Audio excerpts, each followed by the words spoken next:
எதிர்கட்சியா இருந்தா போங்க மோடின்னு பலூன் விடுறது, ஆளுங்கட்சியா இருந்தா வாங்க மோடின்னு கொடை பிடிச்சுக்கிட்டு கும்பிடு போடுறது. இது மட்டுமா? ஒரு ரைடுன்னு ஒன்று வந்துட்டா போதும், இது வரைக்கும் போகவே போகாத ஒரு மீட்டிங், அதை காரணம் காட்டி டெல்லிக்கு போறது, அங்க ஒரு சீக்கிரட் மீட்டிங் நடத்துறது. நல்லா நோட் பண்ணணும் மக்களே, அந்த மீட்டிங் அப்புறம் இந்த இஷ்யூ அப்படியே காணாம போயிருக்குமே.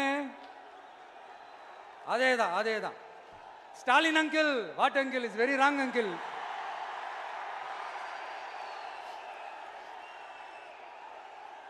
இப்படி தமிழ்நாட்டில் இப்ப நடக்கிற இந்த ஆட்சியினுடைய லட்சணத்தை பார்த்துக்கிட்டு நாம எப்படி சும்மா இருக்க முடியும்? ஒரு தவறு செய்தால், அதை தெரிந்து செய்தால், அவர் கபட நாடக மு.க. ஸ்டாலின் அங்கிளாகவே இருந்தாலும்,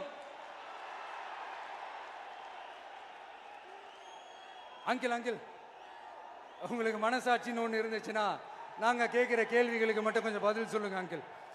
நீங்க நடத்துற இந்த ஆட்சியில நேர்மை இருக்கா? நியாயம் இருக்கா? ஊழல் இல்லாம இருக்கா? சட்டம் ஒழுங்கு சரியா இருக்கா? பெண்களுக்கு பாதுகாப்பு இருக்கா? பொதுமக்களுக்கு பாதுகாப்பு இருக்கா? இயற்கை வளங்களுக்கு பாதுகாப்பு இருக்கா? சொல்லுங்க மை டியர் அங்கிள், சொல்லுங்க.